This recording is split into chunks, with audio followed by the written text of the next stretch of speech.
Assalamualaikum warahmatullahi wabarakatuh. Nama saya Narno, NIM saya 1409294. Saya mengerjakan tugas dari PTI. Saya akan bahas masalah teknologi informasi dan sistem informasi. Sistem informasi dan sistem informasi adalah sistem yang mengatur akan dibuatnya sebuah proses suatu teknologi informasi.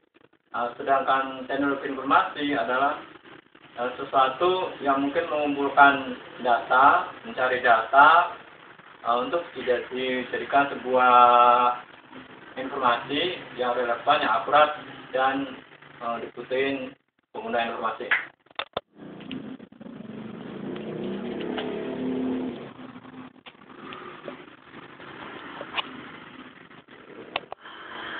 Alasan adanya teknologi informasi yaitu karena mungkin satu ada kompleksitas terus manajemen, ada pengaruh globalisasi, perlunya ada respon yang cepat, dan juga ada tekanan persaingan bisnis.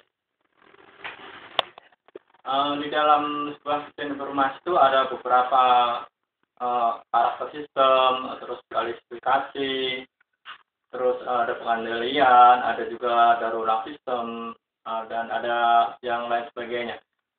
Dalam karakter sistem itu ada juga termasuk di dalamnya itu seperti komponen sistem, batasan sistem, penghubung sistem, terus masukan sistem, keluaran, lingkungan luar sistem, terus pengolahan data, dan ada juga sasaran data. Itu termasuk dalam karakteristik sistem. Dalam itu juga ada juga yang namanya klasifikasi sistem. Klasifikasi sistem itu ada terbagi jadi beberapa macam, diantaranya salah satunya ada sistemnya itu ada sistem abstrak dan sistem fisik. Ada juga sistem tertentu dan tidak tertentu. Ada juga sistem alamiah atau juga yang buatan manusia. Dan ada juga sistemnya yang namanya sistem tertutup dan sistem terbuka. Dan ada juga namanya pengendalian sistem atau istilah itu namanya itu kontrol sistem. Itu ada tiga yaitu salah satunya ada feedback itu kontrol sistem. Ada juga yang kedua feed forward itu kontrol sistem juga. Dan tiga preventif. Ada juga yang namanya yang bagian dari sistem tadi itu ada daur ulang sistem, yang diantaranya adalah mengenai adanya kebutuhan, pembuatan sistem dan pemasangan sistem. Di dalam sistem informasi itu juga ada beberapa komponen dari sebuah informasi. Itu ada 5 macam.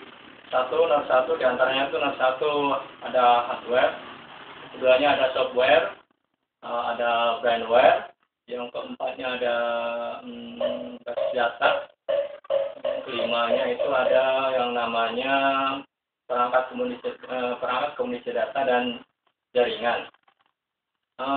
Di dalam hardware itu tersimpan ada beberapa seperti ada mouse, keyboard, dan banyak mungkin saya kurang-kurang hafal. Ada juga berdasarkan fungsi dari hardware itu perangkat keras. Fungsinya itu dibagi menjadi 5 macam. Satu itu ada input itu unit masukan. Yang keduanya itu ada proses device itu unit untuk pemrosesan. Yang ketiga ada output device, yaitu unit untuk keluaran. Yang keempatnya ada backing stroke, itu unit untuk penyimpanan. Dan yang kelima itu ada peripheral, yaitu untuk tambahan aja. Kalau tambahan itu contohnya seperti ada yang buat main game, itu kan yang itu. Untuk yang unit tambahan Rada lupa, saya bahas yang unit masukan aja. Unit masukan itu ada keyboard, ada mouse, ada joystick, ada scanner, ada sub panel. Keyboard dan mouse itu adalah unit yang menghubungkan pengguna dengan komputer. Dan joystick itu yang biasanya digunakan untuk bermain game atau permainan dengan komputer. Scanner itu untuk mengambil gambar seperti gambar digital yang nantinya dapat dimanipulasi. Untuk ke panel itu dengan menggunakan sentuhan jari dapat melakukan suatu proses akses file mikrofon untuk merekam suara ke dalam komputer. Data yang masukkan ke dalam komputer ada yang berbentuk signal input, ada maintenance input, signal. Signal input berbentuk data yang dimasukkan ke dalam sistem komputer, sedangkan maintenance input itu berbentuk program yang digunakan untuk mengolah data yang dimasukkan. Jadi input device selain digunakan untuk memasukkan data, dapat pula untuk memasukkan program. Dalam proses atau unit pemrosesan itu ada yang namanya power supply. Power supply itu menyediakan arus listrik untuk berbagai peralatan CPU. Power supply mengkonversi listrik dan menyediakan alat listrik tetap yang digunakan komputer. Kualitas power supply itu menentukan kualitas kinerja komputer. Dayanya itu 300 sampai 400 watt. Yang disalurkan power supply besarnya cukup bagi komputer yang digunakan untuk pengetikan atau grafik. Sementara daya 400 sampai 500 watt itu dibutuhkan jika komputer bekerja menggunakan peripheral atau unit tambahan. Dalam proses juga ada juga namanya RAM. RAM itu random access memory yang merupakan singkatan dari itu sedang disebut istilah pendek yaitu memori. Memori atau RAM merupakan sebuah perangkat keras yang berfungsi sebagai penyimpanan data sementara. Memori dengan menyimpan dan menyuplai data-data penting yang dibutuhkan prosesor dengan cepat untuk diolah menjadi informasi. Dalam proses juga ada juga yang namanya kartu grafis atau unit keluaran. Kartu grafis atau kartu video adalah kartu yang ekspansi yang berfungsi untuk menciptakan dan menampilkan tampilan-tampilan di layar.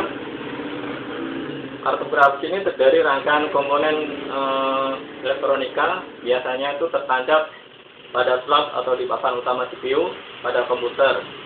Beberapa grafis menawarkan sisi lain seperti menangkap video dan adaptor untuk penalar TV, mengurai MP2 dan MP4 server dan menghubungkan menuju beberapa layar. Beberapa perusahaan menggunakan kartu grafis terkenal antara lain adalah ATI, Matrox, dan Nvidia. Dalam prosesor juga ada juga yang namanya prosesor atau unit pemrosesan. Pengertian dari prosesor itu adalah otak dari komputer. Prosesor adalah komponen yang mengeksekusi perhitungan kompleks yang memungkinkan komputer untuk bisa digunakan menjelajah internet, memutar lagu di iTunes, dan menjalankan sistem operasi. Dalam proses ada juga yang terakhir itu namanya motherboard atau unit pemrosesan. Motherboard atau papan induk adalah papan sirkuit tempat fungsi komponen elektronik saling terhubung. Motherboard itu biasa disingkat dengan kata MOBO. Pada motherboard ini adalah perangkat keras seperti hard disk dan RAM, prosesor, kartu grafis, dan perangkat keras lainnya dihubungkan motherboard. Yang banyak ditemui di pasaran saat ini adalah motherboard milik PC yang pertama kali dibuat dengan dasar agar dapat sesuai dengan spesifikasi PC IBM.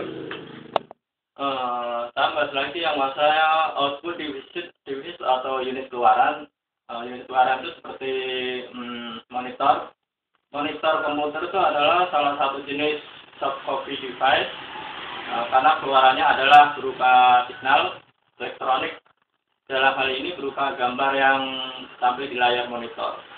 Gambar yang tampil adalah hasil pemrosesan data apapun, informasi masukan. Monitor memiliki beberapa ukuran layar seperti layaknya sebuah televisi. Tiap merek dan ukuran monitor memiliki tingkat resolusi yang berbeda. Resolusi itulah yang akan menentukan ketajaman gambar yang dapat ditampilkan pada layar monitor. Jenis-jenis saat ini sudah sangat beragam, mulai dari bentuk yang besar dan yang cembung, seperti ada yang tipis, ada yang flat. Nah, sekarang karena udah banyak teknologi, mungkin ada yang lebih lagi. Mungkin untuk saya sekian. Saya membahas ini